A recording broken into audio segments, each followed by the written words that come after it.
Please subscribe to Face TV Africa and turn the notification on. Face TV Africa, ẹ jọ̀ọ́ ẹ subscribe, hete.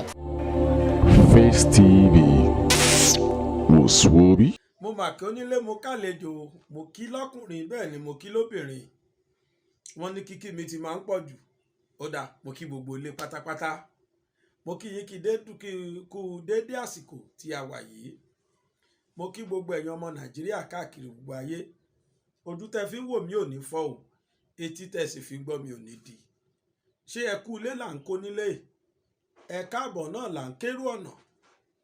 Ẹ kú ilé o láti ìrìn àjò ráńpẹ́ tá a rìn lọ lórí bàbá wa olóyè Sunday Igboho. Ohun tí mo wá sọ lónìí, mo kọ́ dúpẹ́ lọ́dọ̀ Olódùmarè ọba tó ní ọba, òun ni ọba tí ń ṣe ìpàlọ́ àti ààbò ẹ̀dá mọ́. Ó ń ṣọ́ wa lọ, ó ń ṣọ́ wa bọ̀. Wọn ò jẹ́ kó kéde ásídẹ́ǹtì fún wa, wọn ò jẹ́ kó kéde ikú wa. Àdúpẹ́ lọ́dọ̀ Ọlọ́run. Bí wọn náà bá dúpẹ́ lọ́wọ́ Ọlọ́run, ó yá ọpẹ́ ẹ̀dá. Ẹ jẹ́ kí n fàsìkò yìí sọ fún wa, torí a lè má gbọ́ tán tí n bá ní kí n lọ sọ ní parí. Ní agbára Ọlọ́run Olódùmarè, mo fẹ́ fi àsìkò yìí ànáùnsì wípé láti ìparí oṣù yìí lọ, láti on the 1st ìbẹ̀rẹ̀ oṣù tó ń bọ̀, on the 1st of August, Gbàgede Ìmọ̀ ò ní sí lórí Gbàgede Ìmọ̀ channel mọ́. A ò ní sí lórí Gbàgede Ìmọ̀ channel. Lórí YouTube yìí ni o. A wà lórí Bàbá Gbàgede Life. Ìwọ tó bá ti subscribe sí Bàbá Gbàgede Life, tètè ṣe bẹ́ẹ̀ sìn kó tó di ìparí oṣù yìí. Torí pé láti on the 1st of August, mi ò ní post sí orí Gbàgede Ìmọ̀ channel. Mi ní post sórí ẹ̀ mọ́.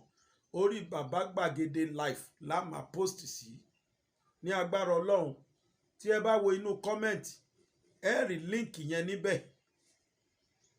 Ẹ rí link tí mo post síbẹ̀.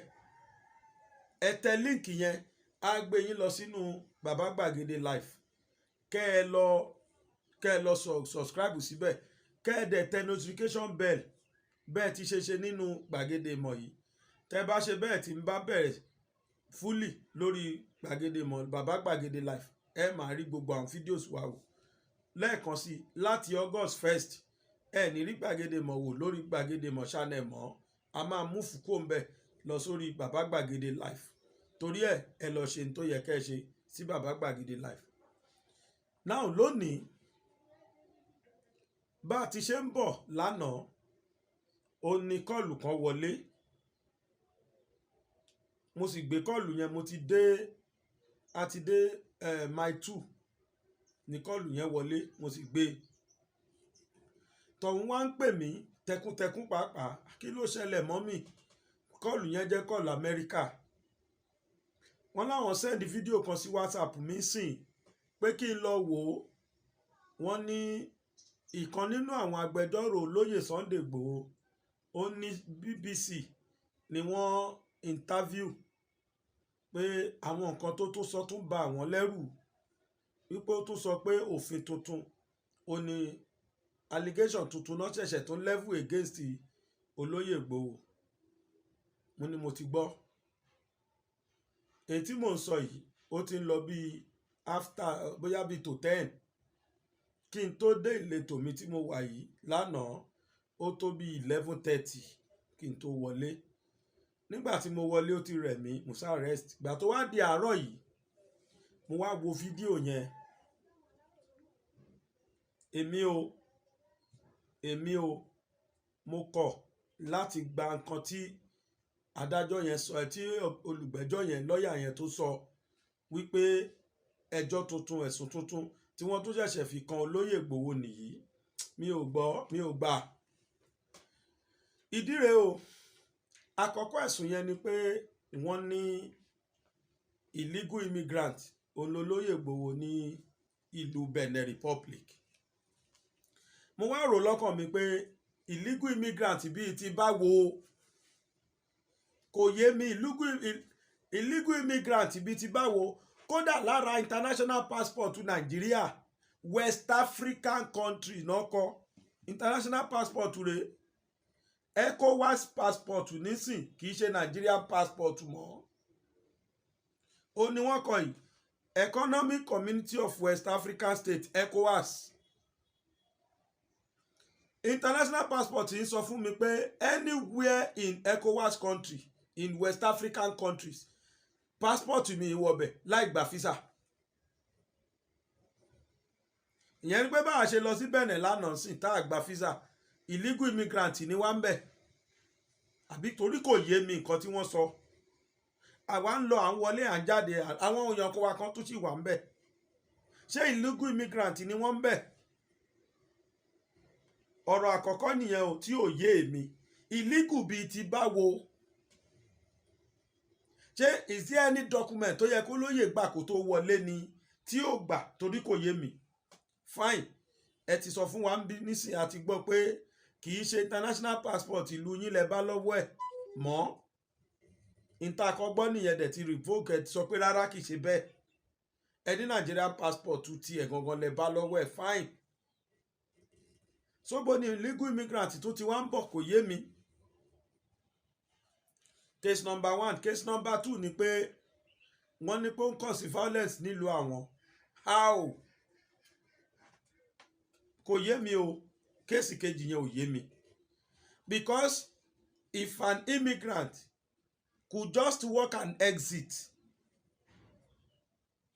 transit lásán ni tó bá sọ pé transit ni pé ẹni tó kàn gbàlú wọn kọjá bóyá ó kàn lo some time bóyá bíi less than 24 hours visa ẹ̀ wà transit visa ẹlòmíì kẹ̀rí ò ní di transit visa tẹ́ bá ń ti country kan bọ̀ ọ̀tọ̀ ní country tẹ́ ẹ lọ ṣùgbọ́n plane sì já yín lẹ̀ ní country yẹn náà síwájú kẹ́ tó lọ bọ́ọ̀dù plane míì transit lẹ ṣe ní country yẹn tẹ́ bá ní transit visa ẹ lè wọnú ìlú wọn ẹ lè gba fẹ́ńbẹ̀ kó títí tí plane yìí tún máa fi move transit lásán lolóyè ṣe ní Benin Republic he spend less than 24 hours.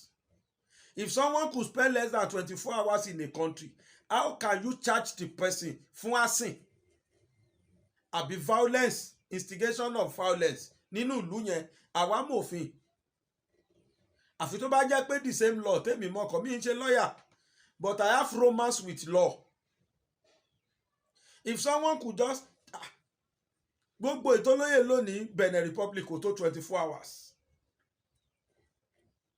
ó kàn kọjá ni ó dúró síbẹ̀ pending the time tásìkò flight ẹ̀ fi máa tó ó dúró síbẹ̀ blue kú flight àsìkò flight ò dẹ̀ tí kó tó kó máa lọ airport kó dẹ̀ lọ board ẹjọ́ mo ló ti instigate violence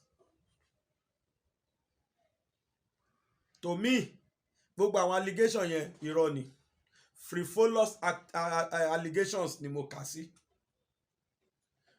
I'm seeing it as another means because gbogbo allegations tí Nigeria government fi kàn ni wọ́n ti prove abortive beyond reasonable doubt wípé irọ́ ni. If they are now looking at another means of incarcerating him ni kí wọ́n sọ fún wa but those two factors those 2 points to me irọ́ ni. Those 2 allegations newly leveled against him to me irọ́ ni. And a versatile lawyer will sit down and prove even baby lawyer a baby lawyer tó ṣẹ̀ṣẹ̀ pè sí law school or tó ṣẹ̀ jáde law school even charge and bail lawyer àwọn tí wọn ò ṣe tán ní tán pè sí bar ni wọ́n pè ní charge and bail ẹ tó jẹ́ charge and bail lawyer á proof àwọn the 2 allegations yẹn pé irọ́ ni. How can someone that does not even spend up to 24 hours in your country instigate violence in that country? And how can someone that comes from a West African country be an illegal immigrant in the same West African country? International passport yìí ó indicate wípé West African economy of West African state ECOWAS is an ECOWAS passport ìkẹrin tí màá lògbò ní. If this could indicate that, it means you can use this passport to as an entry document to any West African country. So I don't know how Oloye is going to be an illegal immigrant in a country that is next door to his fatherland, which is Nigeria. àìmọye ọmọ Benin tó ń wá bí wá tẹja, wọ́n pọ̀ ní Òṣòdì, wọ́n pọ̀ ní Ọjọ́ta tó jẹ́ Benin ni wọ́n ti wá. àìmọye ọmọ Àjàṣẹ́ tó jẹ́ ìran Yorùbá wa ìtàn sọ lẹ́nu ni. How can we be àìmọye àwọn ìlú níye wa tó jẹ́ pé iwájú ilé Nàìjíríà, ẹ̀yìn ilé Benin Republic. So how can you tell me someone is an illegal immigrant ní country tó jẹ́ pé awọnú ara wa báyìí ni, the same West African country? Bọ̀kọ́ tẹ́mi kan rò lórí ọ̀rọ̀ yìí ni pé ẹ̀yin èèyàn wa ẹ jẹ́ ká fọkàn balẹ̀. Ṣé tẹ̀ rí tí mò ń sọ yìí? Ẹ tẹ̀ jẹ́ ká jọ lọ fojú ara wa wo fídíò yẹn náà, ká tún jọ gbé yẹ̀wò, ká tún jọ wò. Mo wò 10 times, mo fídíò yẹn tó 10 times, mo gbọ́ ọ̀rọ̀ tí lọ́ọ̀yà yẹn sọ tó 10 times. Torí pé ó dàbí àlá lójú mi ni. It is never possible. It is never humanly possible. Legally it is not possible. Tẹ́ bá rojọ́ yẹn fún ọmọ àná, a sọ fún yín pé rán ni ejò lọ́wọ́ nú. Mo ń bọ̀ nà. Ohun tí ó yà wá lẹ́nu gan-an tó jẹ́ pé látìgbà tí èmi ti ń ṣiṣẹ́ agbẹjọ́rò tí mi ò rí nǹkan bẹ́ẹ̀, òun ni pé àkọ́kọ́ tán fi mú ọ̀gbẹ́ni Sunday Igboho, wọ́n sọ pé nítorí pé ó dáràn ní Nàìjíríà, nítorí pé wọ́n sọ pé ó dáràn ní Nàìjíríà, ọ̀ràn tó dá ní Nàìjíríà ló jẹ́ pé ká fi mú ní Benin, ń pé ìjọba Nàìjíríà ló ní ká mú ní Benin. Èyí tá lọ kóòtù sí nìyẹn, èyí nǹkan tá sì ṣiṣẹ́ sí nìyẹn. Àmọ́ ńgbà tí a dé ọ̀dọ̀ prosecutor náà ló sọ fún wa pé nítorí nǹkan bẹ́ẹ̀ ni wọ́n fi fẹ́ mú, pé kò dáràn ní ìlú Benin, kò sí ọ̀rọ̀ passport kan, kò sí dáràn kan ní Benin. Ìdáràn tí wọ́n ń wádìí ẹ̀ fún, táwọn wọ́n wá láti mú fún, òun ni ti èyí tó wá ní kó ṣe ní Nàìjíríà. Àmọ́ ńgbà tá wá déwájú judge tí máa ń ṣe instruction, tí máa ń wádìí nǹkan, òun sọ fún wa pé kì í ṣe àwọn òfin mẹ́ta tí prosecutor sọ, kò tún ṣe yẹn mọ́. Ohun tóun tó wá sọ ni pé ó dàbí kí a gbìyànjú láàrin kí a fi ṣiṣẹ́ láàrin criminal, kí a gbìyànjú láti fi ṣiṣẹ́ láàrin criminal. Ohun tóun sọ nìyẹn. Òun wá sọ pé òun ṣe suggestion fún judge ẹ̀kẹta ń pé ká fi ránṣẹ́ sí ẹ̀wọ̀n ní Benin. Gbà tí wọ́n sọ bẹ́ẹ̀ fún Sunday Adéyẹmọ níwájú judge tí máa ń ṣe ìwádìí, wọ́n á ní pé kí ló rí sọ̀rọ̀ náà. Òun wá ṣàlàyé pé nǹkan kan ò jẹ́ bẹ́ẹ̀, pé òun ò ṣe nǹkan tó lòfin ní Nàìjíríà. Kódà Nàìjíríà ò pè òun lẹ́jọ́ rí, òun ò sì lọ police station nítorí ọ̀rọ̀ yìí rí, òun ò lọ ẹ̀wọ̀n lórí ọ̀rọ̀ yìí rí, ń pé nǹkan kan ò jẹ́ bẹ́ẹ̀. Ohun tó ṣẹlẹ̀ ní pé òun gbìyànjú láti máa ṣe meeting, òun gbìyànjú láti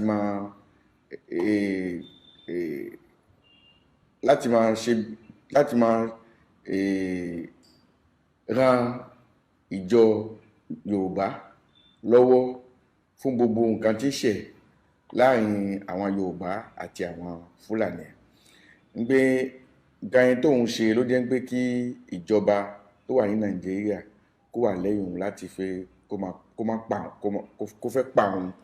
Nítorí ẹ̀ lòun fi sákò ní Nàìjíríà, òun bọ̀ náà fi wá sí Benin, pé nǹkan kan ò jẹ́ bẹ́ẹ̀ rárá. Bàtà kò mẹ́ra déwájú jọ́ọ̀jì tí máa ń gbìyànjú láti gbéyàn sẹ́wọ̀n àbí láti fìyàn lẹ̀. Jọ́ọ̀jì yẹn wá ń bi Sunday wípé nígbà wo ló wá sí Benin, báwo ló ṣe gbà wá Benin, àsìkò mélòó ló lò ní ilẹ̀ Benin.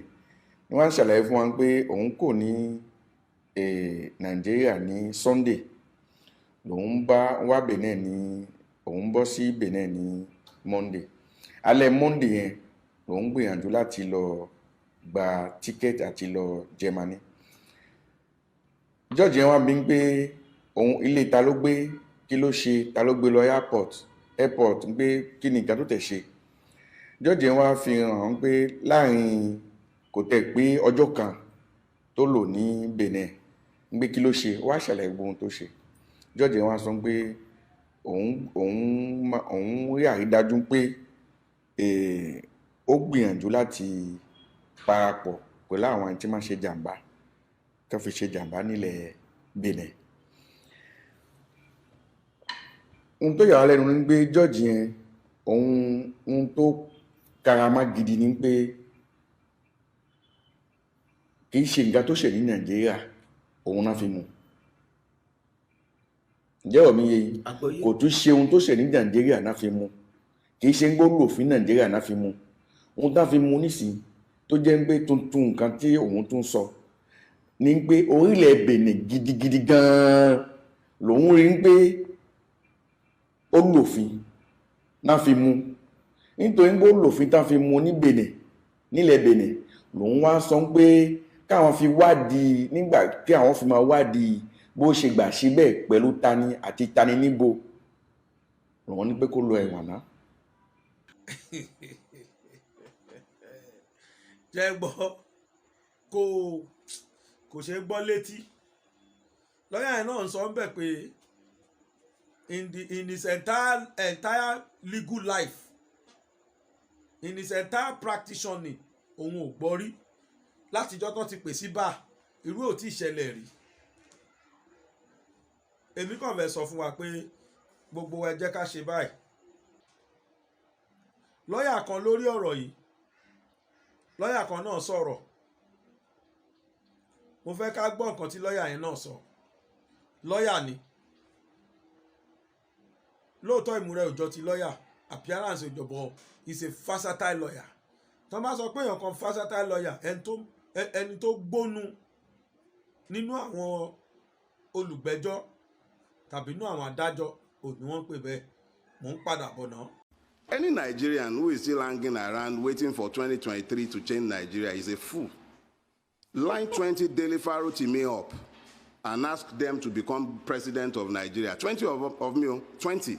Multiply their brain power by 10, factor of 10, and then force them to operate the 1999 Constitution with the governance system that is enshrined in it. We shall fail spectacularly. The problem of Nigeria can never be resolved by personnel changes. The system is designed with impunity undergirding it, and it can never deliver anything positive to the Nigerian peoples. Be those Yoruba, Hausa, Igbo, Fulani, whatever they care to be. Make an Igbo man president of Nigeria in 2023 and force him to operate the 1999 Constitution. Complete waste of time. Igbo will continue to suffer the brunt of the wickedness of the Nigerian state.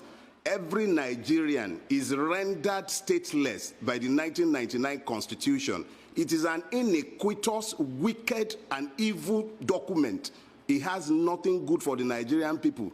And the longer we continue to fool ourselves believing, and let me enter one quick caveat. Our rulers are actually very intelligent when they care to be, especially when it comes to their own preservation. And I know as a fact that they're already making noises about restructuring in Abuja. The Mace Snatcher and the Lawan and that one that calls himself Baja, all of them are sat there running helter-skelter, cobbling together some lies that they intend to sell to us as constitutional, what do they call it, amendments. Let's be clear.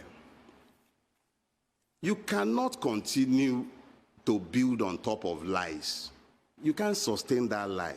And as long as justice is missing in a place, you continue to have strife. We need to tell ourselves the truth, and that truth is that the closest we can come to normalcy in Nigeria is to have a return to the original agreements that founded this country. Those agreements are very clear in their fundamentals. One of them, federal system. Nigeria is today not a federal system. Let's stop lying to ourselves. The word federal was brought to life by the American election. Each state has its own electoral body because it is essentially a country within a larger country. That was what our fathers agreed. Nobody agreed a situation where a clueless man will sit down inside a rock and begin to issue edicts and diktats to every other person. Nobody signed on for that in 1960. All the constitutional conferences, beginning from 1948 all the way to the 1951, all the way to 1960, each and every one of them was very clear and unambiguous. Nigeria was meant to be a federal system based on parliamentary democracy. It wasn't by accident that our fathers settled on parliamentary democracy. They wanted to make democracy as close to the people as it could be. So it simply meant that if you're a parliamentarian, you knew your people knew you. It was the aggregation of the parliamentarians that determined who became the prime minister, and they were also the ones at the regional level who determined who became the premier. So democracy was devolved. It was easier for the people to become involved. What we have today is not a democracy. What we have today is not a federation. We've just become a nation of liars who readily accept every lie that we are told. ṣẹgbọn kan tọkùnrin sọ lórí ọ̀rọ̀ Ìgbòho àti Nàìjíríà. Yes, ètò èmi kan mọ̀ ní pé sẹ́ àdúà ni ọ̀rọ̀ wa nídìí Nàìjíríà lọ́wọ́lọ́wọ́ yìí. Àdúà ó ní ọ̀rọ̀ Nàìjíríà need. N tí mo rí nínú ọ̀rọ̀ Nàìjíríà nínú ọ̀rọ̀ wa nílẹ̀ Yorùbá sìn, àdúà lọ̀rọ̀ wa need. So kò sí nǹkan tí wọ́n lọ ṣe ju pé economic sanction ni wọ́n máa fún Benin Republic. Ẹ máa gbọ́ eléyìí. Strong indications emerged last night that the federal government may be exploring a plan B. Plan B wọn nìyẹn.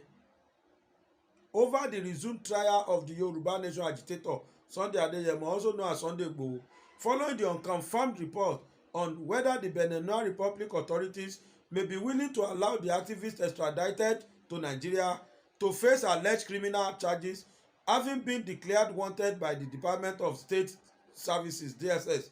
Highly informed sources told this newspaper that since commencement of the trial, given the controversies it had generated, government on its part was already exploring other means of fighting back should Benin Republic decide to look away by not sanctioning Igboho's extradition, which may likely come in form of heavy economic sanctions to the West African nation. The charges against the nation at the Yoruba Nation activists border on arms smuggling, inciting violence, and calling for a cessation of the Yoruba from the Nigerian state. Nǹkan tí mo sọ lẹ́ẹ̀kan náà ni kò sí nǹkan kan tó lè fi alẹ̀ mọ́ bẹ́ẹ̀ jù yẹn lọ economic sanction. Please subscribe to Face TV Africa and turn the notification on. Face TV Africa, ẹ jọ̀ọ́ ẹ subscribe hete. Face TV was Swoby.